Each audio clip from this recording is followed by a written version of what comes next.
Hi guys, in this video we're going to be taking a look at monomials and relating them to their GCF, or greatest common factor.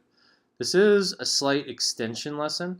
It's something that goes beyond the 6th grade standards, but it is relatable. Obviously GCF and working with variables is something that we will see, and it's also good practice to kind of be familiar with this regardless. So with monomials, we're looking at expressions that contain variables, could be exponents involved, and just like we did with two numbers, we're going to be finding their GCF.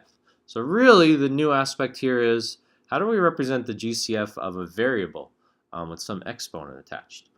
I like to kind of treat this as two separate problems. First, starting with the number. So looking at 12 and 42, just in terms of that coefficient, just the 12 and just the 42. We can use strategies to figure out what the GCF of those two would be. We could use our ladder technique of pulling out common factors. So I'm dividing out everything, any common factors I see. For 6 and 21, we have a 3. And I'm going to stop this when I see a bottom row of two relatively prime numbers, which 2 and 7 are. 2 and 7 don't have anything else in common. So I multiply the left-hand side. 3 times 2 gives me a GCF of 6. So I got that part of it down.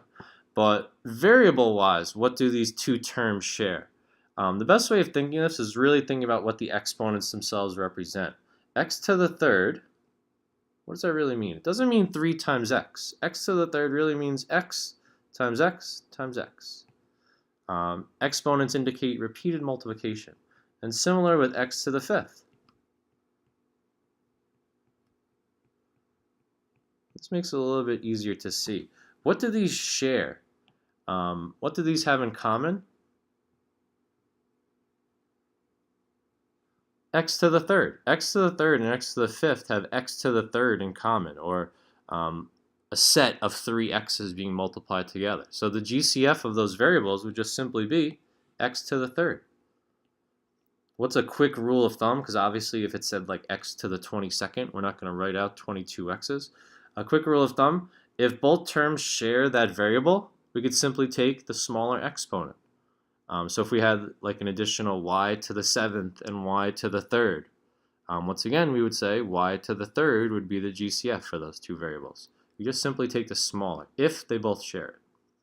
Okay, so this was monomials and GCF, an extension lesson for 6th grade, something that's a little bit more 8th grade or Algebra 1 connected, but it is GCF relatable. So thank you for watching.